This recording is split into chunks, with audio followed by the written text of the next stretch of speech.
We're just now waiting for a start from Jack Hatfield in about 1:30. So Jack is definitely a diver to watch. He's one of Sydney freediver crew. He's an exceptional freediver. He has a natural given talent, which is his height. So when you're tall in the sport of freediving, it means that you've got a really expanded reach. It means that you get longer lungs, therefore you've got a bigger lung capacity. And you've got a longer hull shape. So think of a Malibu surfboard versus a shortboard. Good old Jack's like a Mal, so he's going to have a nice long distance. He's able to track a lot further. I'll be quiet now. We're getting underway for a start from Jack.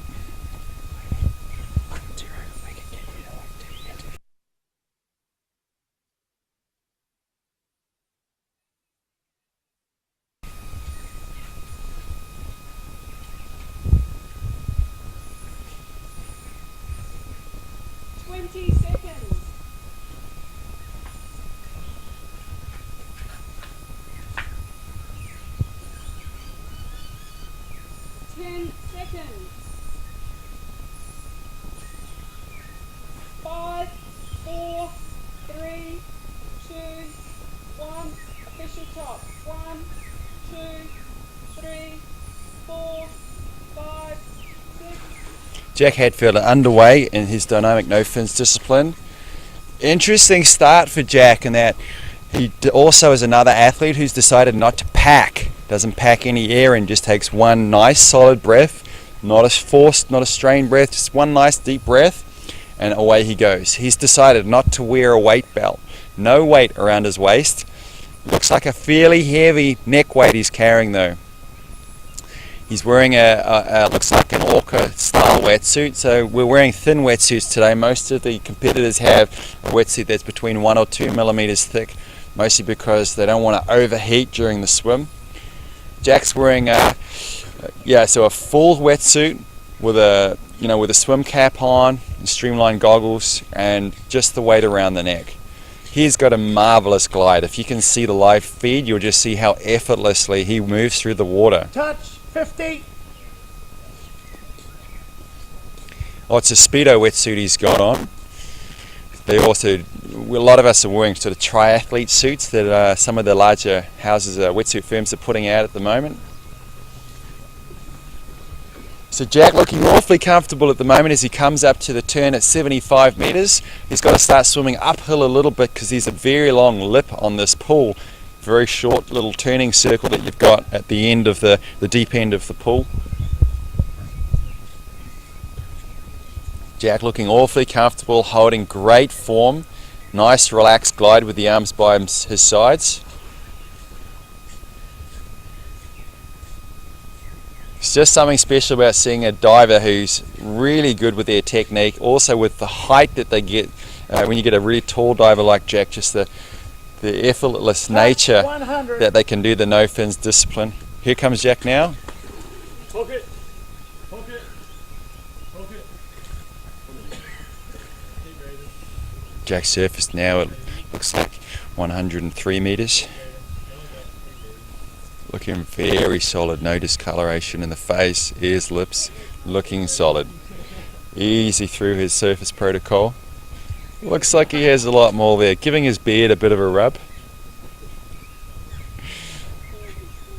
Just waiting for the judges now to clear Jack after waiting for 30 seconds to just ensure that he's okay. 103 meters, fantastic swim for Jack. Jack Hatfield from Sydney Freedivers, very comfortable swim of 103 meters, fantastic effort. Yeah, shallows would be doing his head in.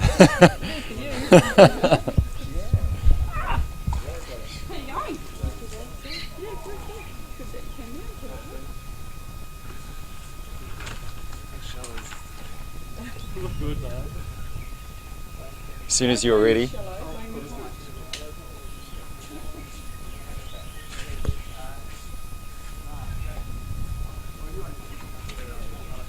We'll try to sneak in a very quick interview with Jack, but we want to be as quiet as possible before the final swim of the day and judge gets underway.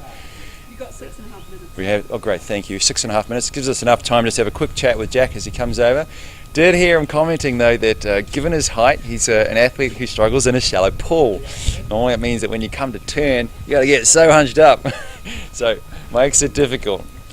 At least there's something that holds back a really tall swimmer, because a tall guy like Jack, standing beside me now, has a natural advantage in how they can move through the water because of this beautiful long hull shape. So Jack, how did your swim go? You got to 103 meters. I've got to say it looked awfully comfortable. How was it feeling for you? Always feels pretty average in the shallow, like especially turning in this end, but that end is also kind of tricky. It's just dealing with the shallows, it's the hard part, but it felt pretty good on the whole of the swim. Like, I was a bit worried about my tempo and if I was going to be a bit slower on the swim, but it all turned out alright. I was just a bit outside my normal tempo, but... And was that the distance you were hoping for?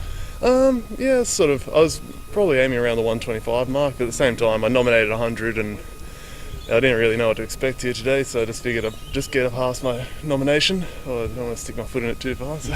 Good job. We've got some funny lighting here, so I'm just going to ask you to step back just behind these cables here, and you can just stand over here. We'll continue on.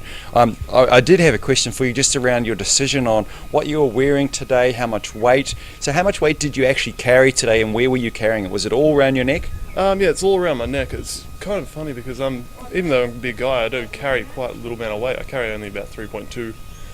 So it's actually, like a lot of guys like my size will tend to carry a lot of weight, but I'm just heavy in the water. So big bones, mate. Big bones, big bones. Okay, so 3.2 kilograms, and your glide did look perfectly flat, so no issue with needing weight around the waist then? No, I've never really had a problem with this. A lot of practice on the gliding, so it's just, a lot of streamlining work, and I never really had any problems. I tried doing it with weights, but I just always end up my feet dragging around the bottom of the pool, so can't really win them all. And so what is the disadvantage in a pool this shallow from your height?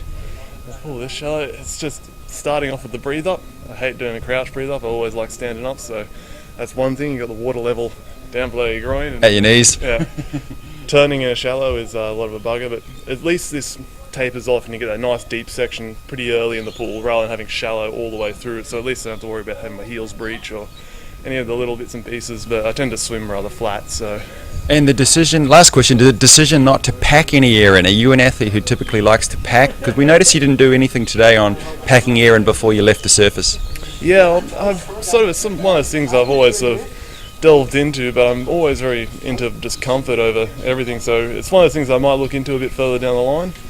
But for now, I'm quite happy just not packing and just being nice and comfortable. I can go for like 140 metres is my personal best, so I can do that without packing. I can go further than that probably now. Wow. Boy, I wish I could do that far without packing. That's a hell of a big swim. Well, we're just about to get underway with Ant Judge for a start, so thanks so much for your time, Jack, and congratulations on a great swim. Cheers. I got to shout slogans at Ant when he comes up, so here we go.